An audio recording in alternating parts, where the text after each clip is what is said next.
तो चलिए गाइस, आज हम लोग स्टार्ट करते हैं पीरियोडिक टेबल का 8th लेक्चर। और आज के लेक्चर में हम लोग देखने वाले हैं क्या चीज़। किसी को आइडिया है क्या? किसी को आइडिया है? अरे हमने बताया था आप लोगों को पिछले क्लास में कि हम लोग पीरियोडिक टेबल में क्या क्या पढ़ने वाले हैं, उसका कोई सारणी बनाया है क्या? हम आपको बताए थे सबसे पहले इंट्रोडक्शन ऑफ पीरियोडिक टेबल देखेंगे, जिसको हम लोग अच्छे से देखें। इंट्रोडक्शन आपको सबको याद भी होगा। जैसे अगला हम आपको बताए थे कि यार चल बता हमको याद करना हुआ, डी ब्लॉक स्टार्ट करना है, याद करना था। कैसे याद करने के लिए बोले थे? आपको बोल रहे थे कॉपर AgAu को लूटा, जिंक कैडमियम Hg को पीटा। ऐसे आगे क्या था रे? बताओ कोई गए, कोई बताओ आगे का लाइन पोएम का। पहले क्या था? कॉपर AgAu को लूटा, जिंक कैडमियम Hg को पीटा। फिर क्या था? शक ए आला ने उड़ाया। बस बस बस इतना ही ठीक है। इसके ऐसे ही अपना क्या है, पूरा पोएम है। डी ब्लॉक को याद करने के लिए, ऐसे पूरा पीरियोडिक टेबल याद करने के लिए हमने आपको क्या बताया, लाइंस दी है आपको, बहुत अच्छे से आप याद कर पाओगे। उसके बाद क्या, ये इंट्रोडक्शन खत्म हुआ था। उसके बाद आपको क्या दिया हम, दूसरा मैं बताया था कि आपको स्क्रीनिंग इफेक्ट पढ़ाएंगे और इफेक्टिव न्यूक्लियर चार्ज पढ़ाएंगे। आपको स्क्रीनिंग इफेक्ट भी पढ़ा दिए, इफेक्टिव न्यूक्लियर चार्ज भी पढ़ा दिए। उसके बाद जो आपका टॉपिक आता, उसके बाद वाला टॉपिक आपका था एटॉमिक रेडियस। कौन सा टॉपिक था? Atomic radius. ये था ना रे, परमाणु त्रिज्या। परमाणु त्रिज्या, ये क्या बात हुआ? परमाणु त्रिज्या, एटॉमिक रेडियस, यही टॉपिक था आपका। ठीक है, तो आज हम लोग उसी के बारे में देखेंगे, एटॉमिक रेडियस के बारे में बहुत ही अच्छे से देखने वाले हैं। ओके, तो चलो सबसे पहले हम लोग नेक्स्ट पेज पे चलते हैं, देखते हैं क्या है। तो वही है, एटॉमिक रेडियस लिखा हुआ कुछ दिख रहा है। तो हम लोग बातें करते हैं कि एटॉमिक रेडियस है क्या, यानी कि परमाणु त्रिज्या है क्या। आप लोग कॉपी लेकर के नोट लिख सकते हो। ठीक है, हम आपको बहुत कुछ बोलते हैं यहाँ पे, जो चीज़ आपको यहाँ पे लिखा हुआ नहीं मिलेगा तो आप एट दैट टाइम कॉपी पे लिख सकते हो रफ में। आपको क्या बोले, एटॉमिक रेडियस क्या है। एटॉमिक रेडियस यानी कि परमाणु त्रिज्या क्या है। क्वेश्चन दिमाग में यही आएगा ना। हम आपको बोलेंगे आज पढ़ने जा रहे हैं एटॉमिक रेडियस के बारे में, तो आपके दिमाग में क्या क्वेश्चन आएगा? What is atomic radius. तो आपको हम ये बताएंगे व्हाट इज़ एटॉमिक रेडियस। क्यों नहीं बताएंगे आपको, तो ये तो बताने के लिए तो हम हैं। आपको यहाँ पे क्या लिख रहा है, it is the distance between, गौर से देखो क्या लिख रहा है, सबका सब देखो गौर से क्या लिख रहा है। यहाँ पर में लिख रहा है it is the distance between central nucleus. ये क्या कह दिया भाई? सेंट्रल न्यूक्लियस कहने के मतलब नाभिक का बात कर रहा है। यहाँ पे जो ये दिख रहा है नाभिक है, ठीक है, इसके बारे में बात कर रहा है। It is the distance between central nucleus and outer electron, मतलब कि बाहरी कक्षा का जो इलेक्ट्रॉन होगा ना, उसके बारे में बात कर रहा है। और बात कर रहा है नाभिक के बारे में, जिसको बचपन से आप लोग नाभिक बोल रहे होगे। न्यूक्लियस यानी कि नाभिक, ठीक है, तो वही। तो यहाँ पे क्या बोल रहे हैं आपको हम, ये जो आपका न्यूक्लियस है, ये बीच में जो आपको दिख रहा होगा बहुत सारा, मतलब न्यूक्लियस ऐसा ही होता है। ठीक है, न्यूक्लियस ऐसा ही होता है जैसे कि आपको दिख रहा होगा। तो ये जो न्यूक्लियस होगा अपना, ये न्यूक्लियस और ये जो न्यूक्लियस है, न्यूक्लियस और किसके बीच का दूरी रहे? बाहरी कक्षा के इलेक्ट्रॉन। ये न्यूक्लियस हो गया और बाहरी कक्षा का कोई इलेक्ट्रॉन ले लो, चलिए ये इलेक्ट्रॉन ले लो। इसका और इस न्यूक्लियस के बीच का दूरी को हम लोग क्या कह देते हैं? अरे बताओ, एटॉमिक रेडियस। सबको क्लियर हुआ एटॉमिक रेडियस किसको कहते हैं? एटॉमिक रेडियस किसको कहते हैं? नाभिक और बाहरी कक्षा के इलेक्ट्रॉन के बीच के दूरी को क्या बोलते हैं? परमाणु त्रिज्या बोलते हैं। लिखना है तो लिख लो हिंदी में। और इसीलिए अभी क्या बोल रहे हैं, it is the distance between central nucleus. Central nucleus कहने का मतलब नाभिक, बीच में जो नाभिक प्रेजेंट होता है उसके बारे में बात किए। Central nucleus and outer electron, मतलब बाहरी कक्षा में जो इलेक्ट्रॉन प्रेजेंट है उसके और सेंट्रल न्यूक्लियस के बीच के दूरी को हम लोग क्या कह देते हैं? एटॉमिक रेडियस कह देते हैं। तो ये आपको हम ये क्या लिख रहे हैं, ये आपको हम दिखा रहे हैं कि ये बीच में जो न्यूक्लियस है और न्यूक्लियस के चारों तरफ इलेक्ट्रॉन्स कैसे मूव कर रहे हैं। तो इसको गौर करो, मतलब फील करने का कि एटम्स के, मतलब अपना जो एटम्स होता है वो कैसा होता है, एटम्स के बीच में न्यूक्लियस कैसे होते हैं, उसके इलेक्ट्रॉन्स कैसे मूव कर रहे होते हैं। ऐसा ऐसा बहुत सारा आपको फिगर अभी तक दिखा चुके हैं और आगे चल के और भी बहुत सारे फिगर्स दिखाएंगे, जिससे आपके दिमाग में, आपके जहन में बैठ जाएगा कि कैसा होता है एटम का फिगर, मतलब कैसा होता है अपने एटम का फिगर, परमाणु का मतलब कैसा संरचना होता है, ये चीज़। ओके, उसके बाद देखो सेकेंड पॉइंट पढ़ने से पहले हम लोग एटॉमिक रेडियस का एक क्या करने चाह रहे हैं, हम दिखाना चाह रहे हैं एक चीज़ और, जिसको हम लोग आपको, इसको हम दिखाते हैं फिगर बना करके। चलिए एक छोटा सा हम यहाँ पे बनाते हैं ऑर्बिट। तो फिर से ऑर्बिट बनाते हैं हम लोग। चलिए इसमें मान लेते 2 ही ऑर्बिट बनाते हैं हम, ठीक है, 2 ऑर्बिट बना लिए। चलो 3 ऑर्बिट बनाते हैं, 3 ऑर्बिट। ओके, तो हमने क्या किया रे, 3 ऑर्बिट बनाया। हमने क्या किया? 3 ऑर्बिट बनाया। यहाँ पे बीच में कहीं पे क्या होगा? नाभिक होगा, जिसको कहते हैं न्यूक्लियस। बीच में कहीं पे न्यूक्लियस होगा और बाहर की कक्षा में कहीं पे इलेक्ट्रॉन्स घूम रहा होगा। मतलब इलेक्ट्रॉन्स सारे कक्षा में होंगे, लेकिन हम बाहर के कक्षा के इलेक्ट्रॉन का बात कर रहे हैं और न्यूक्लियस का बात कर रहे हैं। तो ये जो अगर बात कर रहे हैं हम, किसका बात कर रहे हैं भी? एटॉमिक रेडियस का। तो एटॉमिक रेडियस क्या है? ये जो बीच में हम प्लस चार्ज यानी कि नाभिक दिख रहा है, नाभिक और बीच यहाँ जो बाहर कक्षा में इलेक्ट्रॉन है, दोनों के बीच के दूरी को क्या कह देते हैं हम लोग? Atomic radius. कोई आपसे पूछेगा एटॉमिक रेडियस क्या है तो किसी को बताने में कोई तकलीफ होगा? बताओ, सबका सब बता दोगे क्या है एटॉमिक रेडियस? बता दोगे क्या? ओके, क्या ये क्लियर है? पूनम आपको क्लियर है ये चीज़, एटॉमिक रेडियस? ओके, किसको क्लियर नहीं हुआ? आयुष्मान को। आयुष्मान, एटॉमिक रेडियस कहने का मतलब परमाणु त्रिज्या। परमाणु त्रिज्या कहने का मतलब क्या? अपना जैसे परमाणु का साइज बनता है ना, परमाणु का जैसे आपको दिख रहा होगा यहाँ पे, परमाणु आपका दिख रहा है, एक परमाणु का ये संरचना बना हुआ दिख रहा है, ठीक है, दिख रहा है आपका परमाणु संरचना? परमाणु की संरचना में क्या क्या प्रेजेंट होते हैं? तो परमाणु की संरचना में बीच में एक नाभिक होगा, जैसा कि आपको यहाँ पे दिख रहा होगा, ये नाभिक है, ठीक है, बीच में नाभिक दिख रहा है आपको। तो ये परमाणु की संरचना में क्या क्या होगा? नाभिक होगा बीच में, और नाभिक के चारों तरफ इलेक्ट्रॉन्स घूम रहे होंगे अलग अलग कक्षा में, यही ना होता है? जैसे कि इस कक्षा में अलग इलेक्ट्रॉन घूम रहा है, इसके अंदर वाला कक्षा में अलग इलेक्ट्रॉन्स घूम रहे हैं, इसके अंदर वाला कक्षा में अलग इलेक्ट्रॉन्स घूम रहे हैं, इसके अंदर वाला कक्षा में अलग इलेक्ट्रॉन्स घूम रहे हैं, है ना? तो इलेक्ट्रॉन्स कक्षाओं में घूम रहे हैं। तो ये आपका मेनली परमाणु का संरचना बन गया। अब परमाणु की संरचना में हम देखने चाह रहे हैं कि परमाणु का साइज किसको कहते हैं, परमाणु का रेडियस किसको कहते हैं। जब बात करेंगे ना परमाणु के रेडियस का, तो जो नाभिक जिसका बात किए हम लोग, जो न्यूक्लियस बात किए, जिसको अभी हम कलर करने वाले हैं, ये जिसका बात किए जो नाभिक हुआ, ये नाभिक और बाहर के कक्षा में कोई इलेक्ट्रॉन, कोई भी इलेक्ट्रॉन ले लो, वो नाभिक और बाहरी कक्षा के इलेक्ट्रॉन के बीच का जो दूरी होगा ना, डिस्टेंस जो होगा, उसी डिस्टेंस को क्या कह देंगे? Atomic radius. क्लियर हुआ आयुष्मान? ओके, वही आपको बता रहे हैं, नाभिक और बाहरी कक्षा के इलेक्ट्रॉन के बीच के दूरी को एटॉमिक रेडियस कहते हैं। एकदम सिंपली, एकदम सिंपल सा, अगर लिखना है तो लिख लो। उसके बाद दूसरा पॉइंट क्या लिखा है, गौर करो। तो दूसरा पॉइंट आपका कह रहा है finding exact of atomic radius. कहने का मतलब एग्जैक्ट एटॉमिक रेडियस फाइंड करना क्या है रे? डिफिकल्ट है, मुश्किल है। मतलब एग्जैक्ट मतलब परमाणु का त्रिज्या एग्जैक्टली फाइंड करना, मतलब एग्जैक्टली दूरी नापना, कहाँ से? नाभिक से बाहरी कक्षा के इलेक्ट्रॉन के बीच का दूरी एग्जैक्टली, मतलब कि एग्जैक्ट, समझ रहे हो ना? मतलब जो उसका एग्जैक्ट डिस्टेंस है, वो डिस्टेंस फाइंड करना क्या है? डिफिकल्ट है, मुश्किल है। अब भाई मुश्किल क्यों है? कोई कहेगा मुश्किल है ये काम, तो हम जानना चाहेंगे ना मुश्किल क्यों है, जानना चाहेंगे कि नहीं? आप फिर पूछ रहा है कि क्यों है मुश्किल, तो आप मतलब आप जब पूछिएगा क्यों है मुश्किल, तो आपके पास आंसर हम क्या देंगे? देखो, आपके पास आंसर देंगे because it is due to wavy nature. Atom के पास वेवी नेचर होता है, एटम वेवी नेचर का होता है। क्या होता है रे? एटम्स वेवी नेचर के होते हैं। एटम्स कौन नेचर के होते रे? वेवी नेचर के होते हैं। और अगर वो वेवी के नेचर के होते हैं तो वेवी नेचर होने की वजह से उसका एटॉमिक रेडियस एग्जैक्टली फाइंड करना मुश्किल होता है। अब ये वेवी नेचर क्या होता है? हाँ बिल्कुल, हम भी वही क्वेश्चन करेंगे, वेवी नेचर क्या होता है। आपके दिमाग में ऐसा ही क्वेश्चन आना चाहिए, जो भी चीज़ आप बोले नहीं समझ में आए तुरंत बोलिए क्या है ये। तो वेवी नेचर क्या होता है? वेवी नेचर कहने का मतलब आपका एटम जो होता है ना, वेव की तरह मूव करता है। वेव किसको कहते हैं? जैसे पानी देखे हो, पानी, तो पानी देखे होगे कि जो पानी का जो सतह होता है सबसे ऊपर का, कहीं नदी के किनारे जाओगे तो पानी का सतह ऐसे होता है, ऐसे होता है ना रे, ऐसे होता है, इसको कहते हैं वेव। तो एटम जो होता है ना, एटम भी कुछ इसी नेचर का होता है, इस वेवी नेचर का होता है। अब इसको कहाँ पे पढ़ेंगे हम लोग? इसको हम लोग एक एटॉमिक स्ट्रक्चर चैप्टर है अपने पास, 11th में ही है। इस एटॉमिक स्ट्रक्चर चैप्टर को जो हम लोग क्लियर करेंगे तो आपको पता चलेगा कि वेवी नेचर क्या है, अच्छे से पता चलेगा। तब तक के लिए इतना जानिए कि ये वेव होता है। जैसे कि आप रस्सी ले लो, रस्सी, एक तरफ से सूरज को पकड़ा दो रस्सी, ये सूरज रस्सी पकड़ के रख लिया यहाँ पे, और यही रस्सी क्या हुआ ना, यही रस्सी को इधर से अमन पकड़े हुए है, ठीक है, अमन इधर से रस्सी, इसी रस्सी को पकड़े हुए है, अरे अमन पकड़ के रखे हुए ना अच्छे से। अब ये क्या कर रहा है? ये अमन और सूरज पकड़े हुए रस्सी को, मतलब अमन क्या कर रहा है? अमन बोला सूरज को रस्सी को तुम पकड़ के रखो, तुम कुछ मत करना। आइए अमन क्या क्या रस्सी को ऊपर ले जा रहा है, नीचे ले जा रहा है। ऊपर नीचे ले जाएगा तो क्या होगा? ऐसा कुछ साइज बनेगा, रस्सी ऐसा कुछ दिखेगा ना रे, ये जैसा दिखेगा ये वेव है, ठीक है, जैसा दिखेगा क्या होगा ये रे? हाँ बिल्कुल, वो जो कंपन की वजह से ना एक वेव बन जाता है। और ये वेव एग्जैक्टली बनता क्यों है? वेव नाम का एक चैप्टर है अपने पास।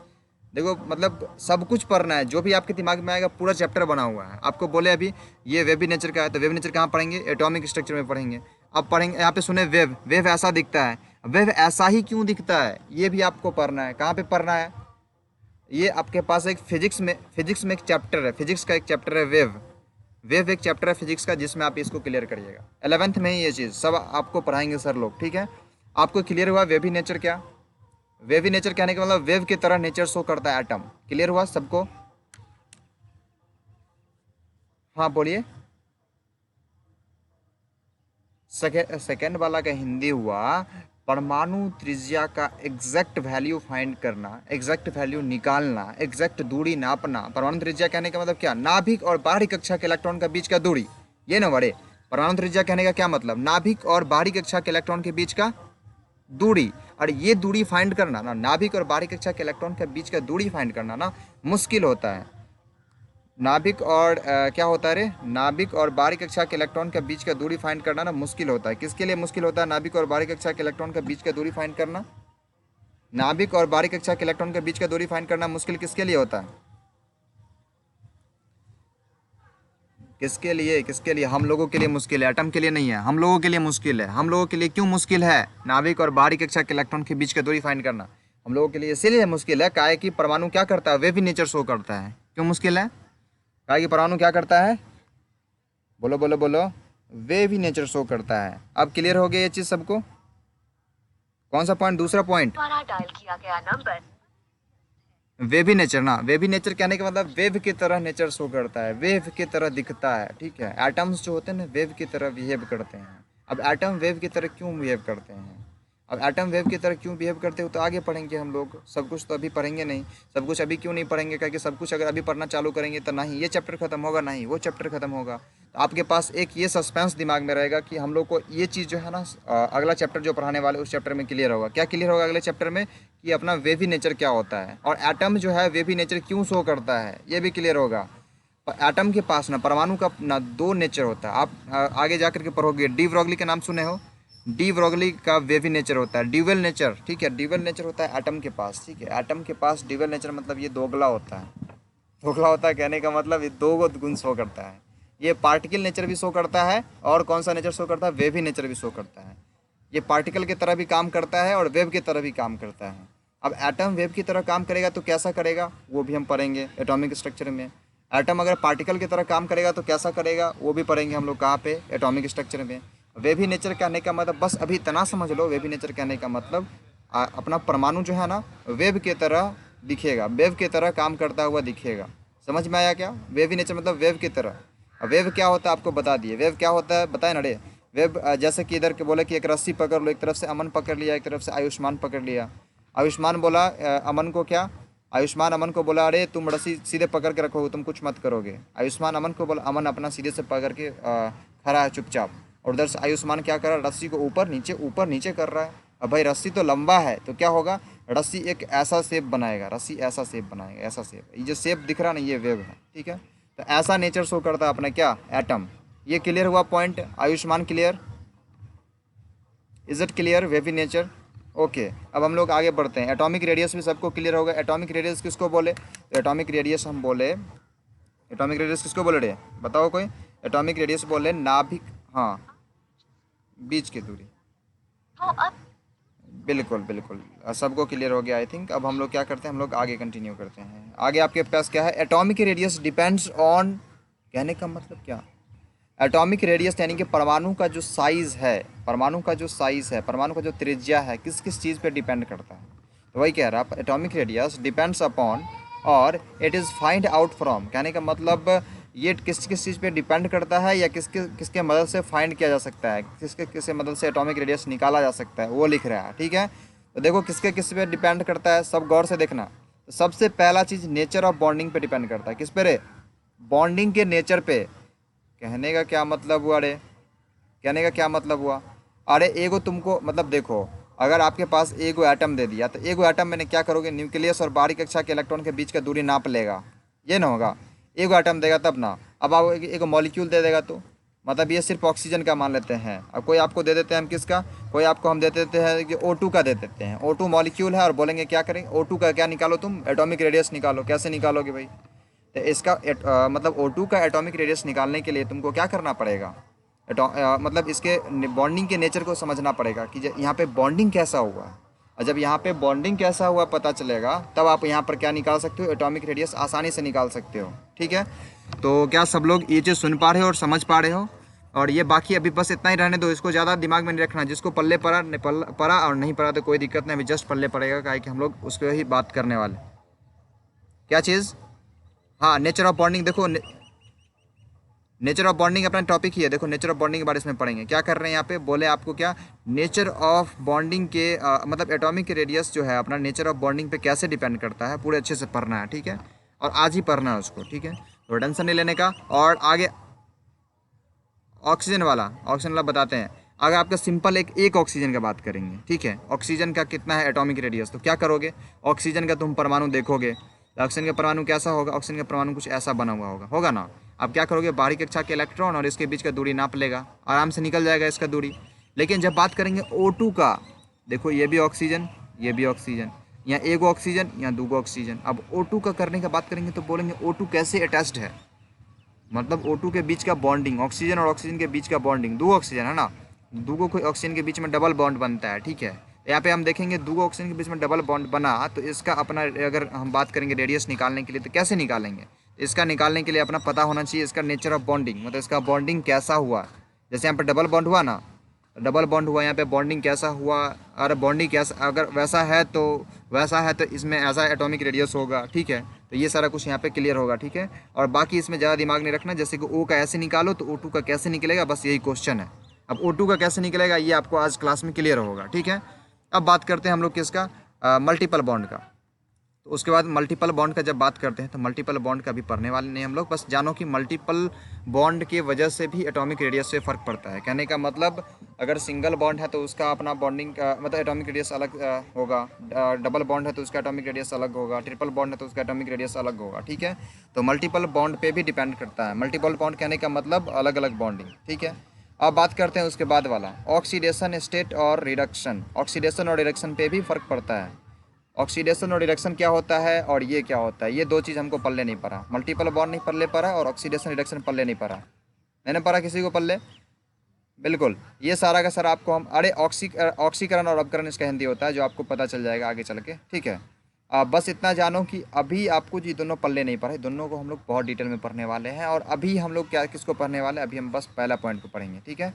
और नीचे का दो पॉइंट हम लोग आगे पढ़ेंगे। तब तक इतना समझ लो, मल्टीपल बॉन्ड और ऑक्सीडेशन रिडक्शन की वजह से परमाणु के त्रिज्या पर फर्क पड़ता है, ठीक है। और बाकी हम लोग स्टार्ट करते हैं। अब क्या सबसे पहला जो है nature of bonding. Nature of bonding के आधार पर में एटॉमिक रेडियस पर क्या क्या फ़र्क पड़ता है, तो उससे पहले हम लोग क्या जानेंगे कि नेचर ऑफ बॉन्डिंग के आधार पर जब ये जानने जाएंगे तो बोलेंगे बॉन्डिंग क्या है। क्वेश्चन आएगा ना दिमाग में, बॉन्डिंग क्या है, आएगा क्वेश्चन, बिल्कुल। अब बॉन्डिंग क्या है पता चलेगा तो चलो बॉन्डिंग भी बताएंगे। फिर क्वेश्चन आएगा कि बॉन्डिंग तो पता चल गया, लेकिन बॉन्डिंग के कितने बाल बच्चे हैं, कौन कौन से हैं। बाल बच्चे कहने का मतलब बॉन्डिंग कितने टाइप के होते हैं, किस किस तरह का बॉन्डिंग होता है, ठीक है। तो आपके पास किस किस तरह के बॉन्डिंग होता है रे, पहला कोवलेंट बॉन्डिंग होता है, मेटेलिक बॉन्डिंग होता है, वान डेर वाल बॉन्ड होता है, ठीक है। जिस बॉन्ड को हम लोग मेनली पढ़ने वाले हैं और यहाँ पर डिस्कशन करने वाले हैं, ठीक है। तो आपको सबसे पहले तो बॉन्डिंग बताएंगे कि बॉन्डिंग क्यों होता है, बॉन्डिंग होता क्या है, तो वो सब चीज़ अभी को बताते हैं आपको। इसको हम मिटाते हैं, इसका कोई ज़रूरत नहीं है। आपको बताते हैं कि बॉन्डिंग क्या होता है और क्यों होता है, ओके। तो सबसे पहले ये जानो एक इंसान है, हम इंसान का स्टोरी पहले सुनाएंगे, ठीक है। एक इंसान है, अभी गौर से सबको ही अपना से क्या कह रहे हैं, सीट वीट बांध करके बैठ जाओ, एक स्टोरी सुनो। एक इंसान है यहाँ पर में, ठीक है, जिसका नाम अमन है, ओके। दूसरा इंसान है यहाँ पे जिसका नाम चमन है, चमन नहीं अमन चमन सही है, चलो चमन ही नाम रख देते हैं। एक अमन एक चमन। अब क्या करेगा ये अमन और चमन, ये यहाँ जो अमन है इसके पास एक केस ये हुआ ना कि ये इसके पास कुछ एक पैसे हैं, इसके पास जॉब नहीं है, इसको घर चलाना है, इसके 4-5 बाल बच्चे हैं, ठीक है। इसके पास 4-5 बाल बच्चे हैं, पता नहीं कितना बाल बच्चा इसका है, ठीक है। और इसके मतलब इसकी बीवी है, इसका मतलब पूरे घर बसर करना है, लेकिन इसके पास बस कुछ एक पैसे हैं, ठीक है। और इसके पास एक दिमाग में आइडिया है, खुड़ीपात आइडिया है, क्या चीज़, एक बिजनेस करने का, ठीक है। लेकिन आइडिया तो है, पैसा नहीं है उतना जिससे बिजनेस कर सके, और इसके पास जॉब तो है ही नहीं।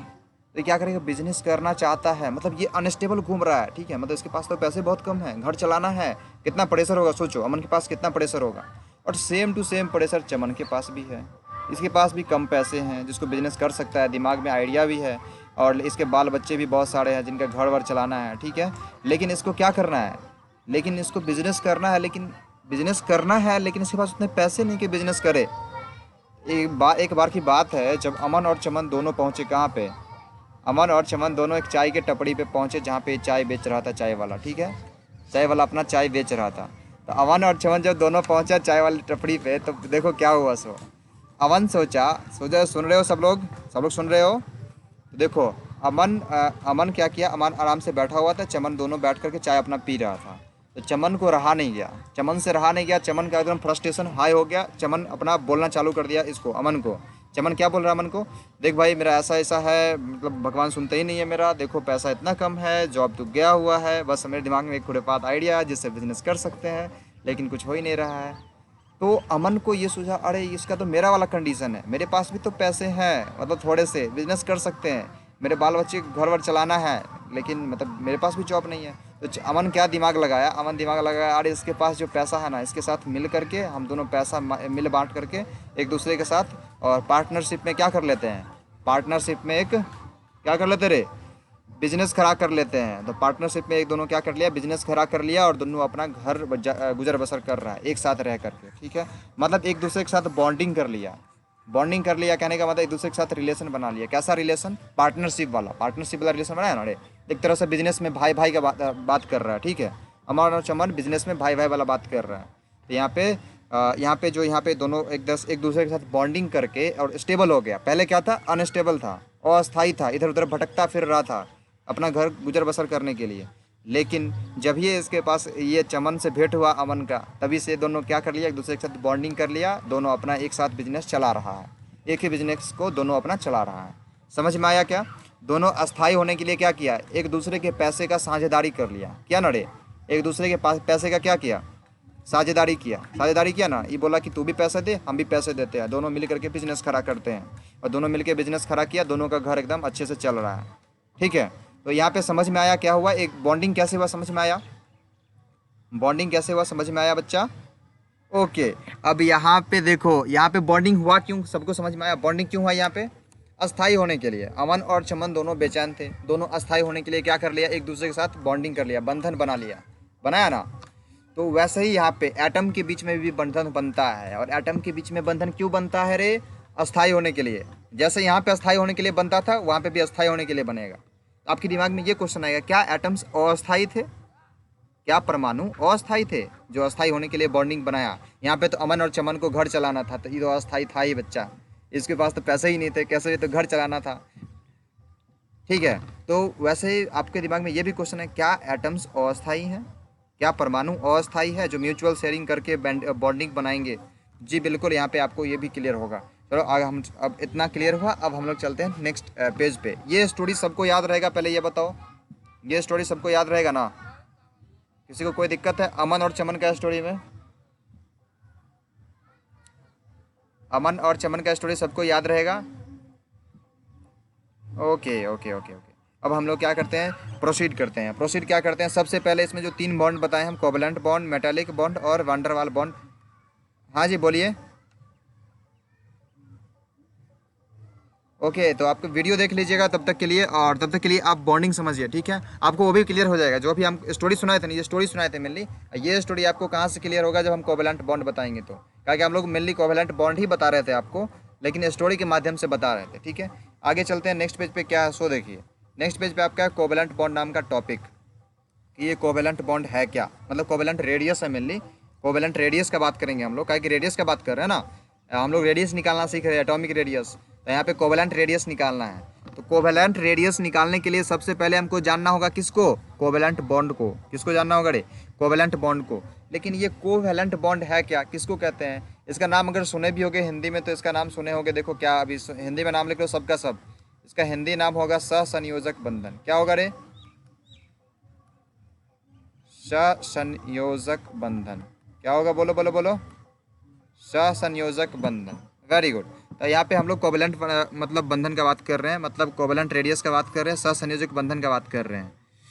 सहसंयोजक बंधन के बारे में क्या लिखा है, it is formed by mutual sharing of electron, मतलब इलेक्ट्रॉन के पारस्परिक साझेदारी के फलस्वरूप बनता है। कहने का मतलब ये जो बंधन होता है ना कोवलेंट बॉन्ड, वो बनता है, मतलब इट इज फॉर्म्ड कहने का मतलब ये बनता है, कैसे बनता है, इलेक्ट्रॉन के म्यूचुअल शेयरिंग से बनता है। अब इलेक्ट्रॉन का म्यूचुअल शेयरिंग क्या हुआ, मतलब इलेक्ट्रॉन का पारस्परिक साझेदारी, मतलब कुछ इलेक्ट्रॉन ये भी दिया और कुछ इलेक्ट्रॉन ये भी दिया, दोनों इलेक्ट्रॉन दे करके और मतलब बिजनेस खड़ा कर लिया, कहने मतलब अस्थाई हो गया।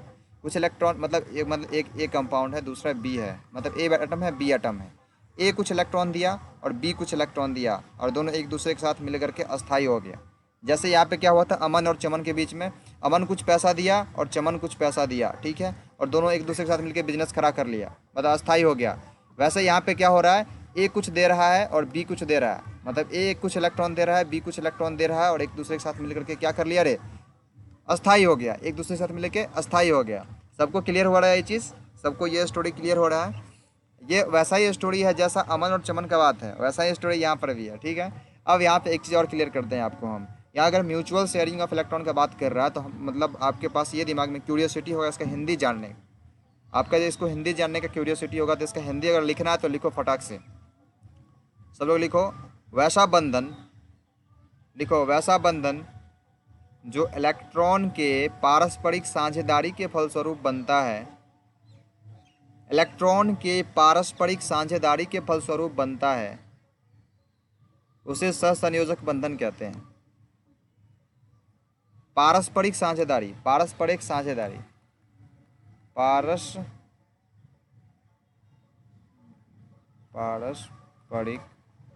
साझेदारी, अरे साझेदारी क्या हम लिख रहे हैं, साझेदारी, पारस्परिक साझेदारी के फलस्वरूप बनता है, पारस्परिक साझेदारी के फलस्वरूप बनता है। क्या आपने लिख लिया पारस्परिक साझेदारी के फलस्वरूप? जी, तो पारस्परिक साझेदारी के फलस्वरूप बनता है, उसको क्या कहते हैं बताओ सबका सब, बोलो रिटर्न करो उधर से। जी, सहसंयोजक बंधन कहते हैं, वेरी गुड, सहसंयोजक बंधन कहते हैं। तो इलेक्ट्रॉन का पारस्परिक साझेदारी क्या होता है? पारस्परिक साझेदारी कहने के मतलब एक दूसरे के साथ साझेदारी, ठीक वैसा ही साझेदारी जैसा अमन और चमन किया। अमन और चमन क्या से साझेदारी किया, ये कुछ पैसा दिया और ये कुछ पैसा दिया, साथ में बिजनेस करा करके अस्थायी हो गया। वैसे ही क्या करते हैं परमाणु, एक दूसरे के साथ इलेक्ट्रॉन का साझेदारी करके क्या कर लेता है, क्या कर लेता है रे, अपना अस्थायी हो जाता है। यहाँ बिजनेस खड़ा नहीं करते हैं, यहाँ अस्थायी हो जाता है, ठीक है। तो अब बताते हैं अब यहाँ पे अस्थायी कैसे होता है, ये बताते हैं आपको, उसके बाद आगे पढ़ेंगे हम लोग। इसको ज़रा सा मिटाते हैं आपको, और यहाँ पे बताते हैं यहाँ पे अस्थायी कैसे होता है। तो चल बताते हैं कुछ चीज़ें हम आपको, जैसे कि मान लेते हैं आपके पास क्या है यहाँ पे, हाँ हाँ दिख रहा हो आपको, क्लोरीन का बात कर लेते हैं। क्लोरीन, क्लोरीन दिख रहा है आपको।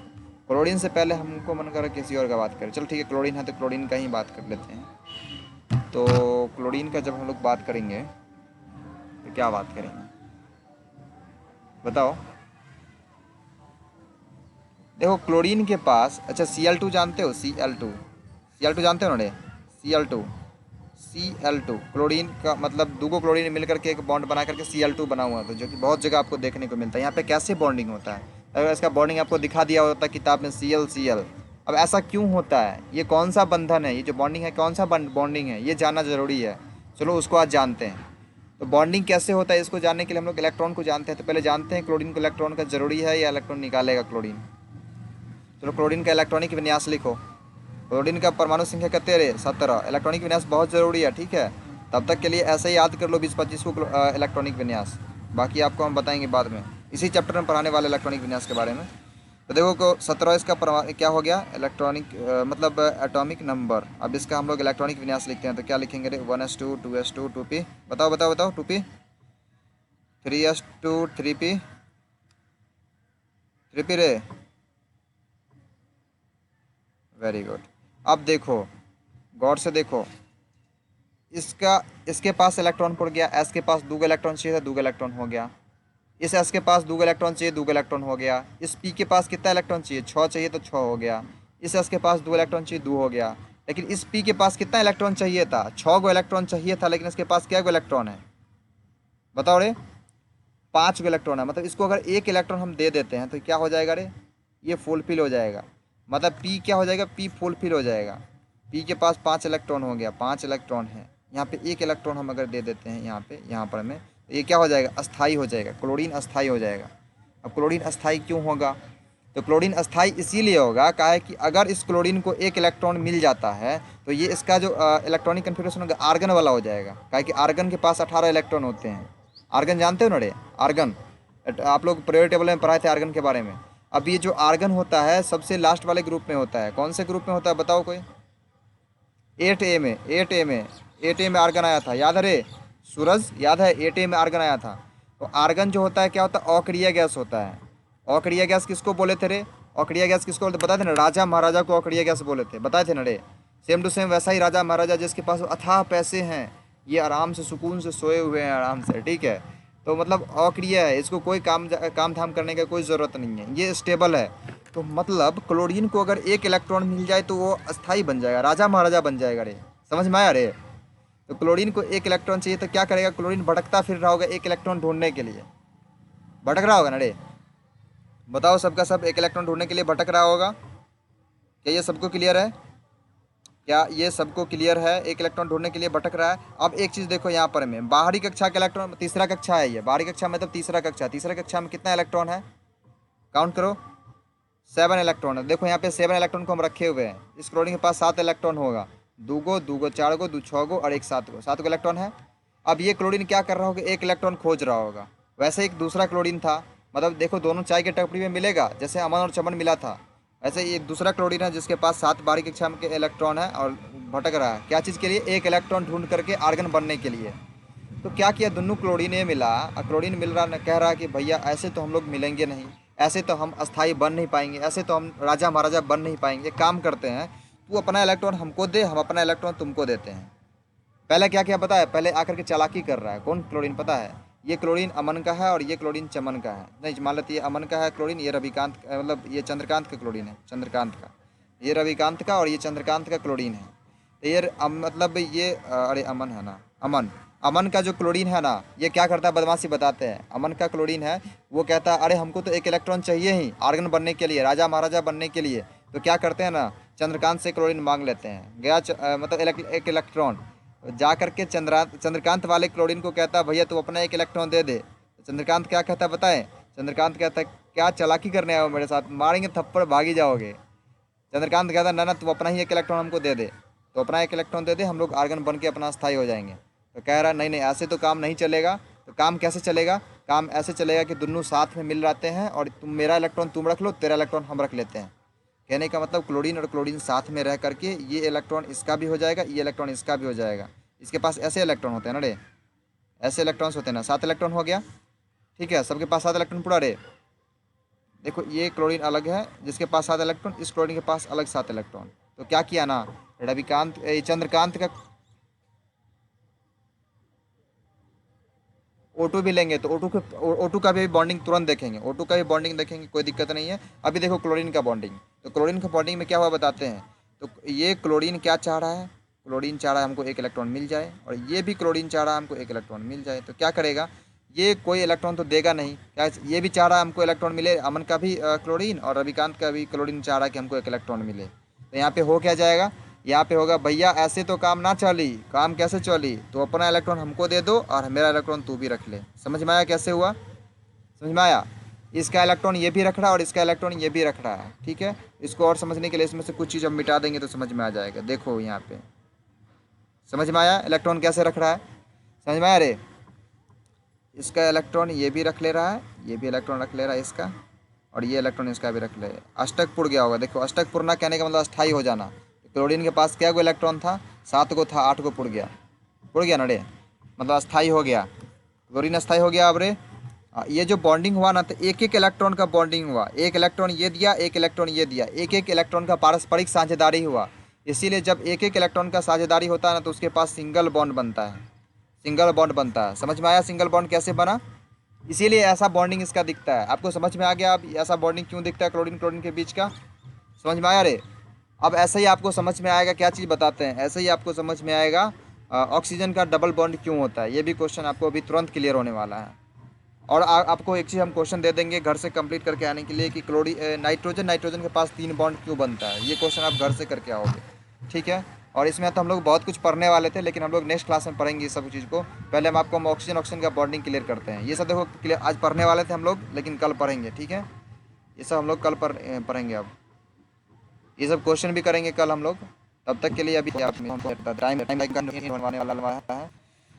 आपको हम क्या बताने वाले थे, ऑक्सीजन के बीच में डबल बॉन्ड क्यों बनता है। फिर आपको क्या है, नाइट्रोजन के पास ट्रिपल बॉन्ड क्यों बनता है। फिर आपको क्या जानना है, फिर आपको हाइड्रोजन और क्लोरीन के बाद में सिंगल बॉन्ड क्यों बनता है, हाइड्रोजन क्लोरीन के बाद बीच में सिंगल क्यों बनता है, हाइड्रोजन और फ्लोरीन के बीच में सिंगल क्यों बनता है, ठीक है। ये सारा कुछ क्लियर होगा, ठीक है रे। अब देखो यहाँ पर मैं ऑक्सीजन के बीच में डबल क्यू बना, इसको जानते हैं। तो सबसे पहले ऑक्सीजन का क्या लिखेंगे हम लोग, इलेक्ट्रॉनिक विन्यास लिखेंगे। बताओ कोई, ऑक्सीजन का परमाणु संख्या कितना है बताओ। 8 है, मतलब ऑक्सीजन के पास कितना इलेक्ट्रॉन, 8 इलेक्ट्रॉन। तो 8 इलेक्ट्रॉन को बांटो इसके सुनहरे सुनहरे बच्चों में, बांटो रे। 1s2, 2s2, 2p, 2p, अरे 4, 2p4 का पावर 4। भाई साहब देखो इसके पास क्या गो इलेक्ट्रॉन, 2 इलेक्ट्रॉन चाहिए था, इसके पास 2 इलेक्ट्रॉन हो गया, ठीक है। इसको 2 इलेक्ट्रॉन चाहिए, 2 हो गया। इसको 2 चाहिए, 2 हो गया। लेकिन पी को कितना चाहिए, 6 गो चाहिए था, हुआ क्या गो, 4 गो। इसको अगर 2 इलेक्ट्रॉन मिल जाए, इसको अगर 2 इलेक्ट्रॉन मिल जाए तो स्टेबल हो जाएगा रे, अस्थायी हो जाएगा ना। अब 2 इलेक्ट्रॉन मिलेगा तो क्या बन जाएगा, सबसे पहले तो ये चेक कर लेते हैं। जब ऑक्सीजन को 2 इलेक्ट्रॉन हम दे देते हैं, 2 इलेक्ट्रॉन पास होता है।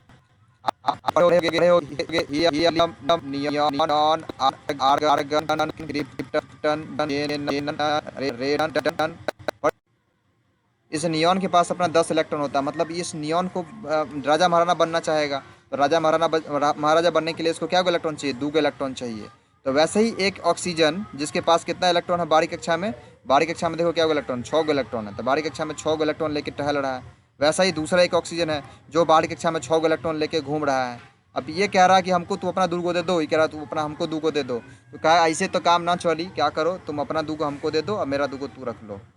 दोनों आदमी के पास पुर जाएगा और दोनों अस्थाई रह जाएंगे, दोनों साथ में रहेंगे, ठीक है। अब देखो इसमें क्या वो इलेक्ट्रॉन का शेयर हो रहा है, 2 इलेक्ट्रॉन का पारस्परिक साझेदारी हो रहा है, इसलिए यहाँ पे डबल बॉन्ड बन जाएगा। हाँ बोलिए।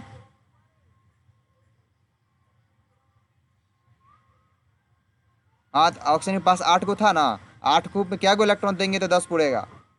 इसके पास तो पहले 8 को है, तो 2 को चाहिए ना।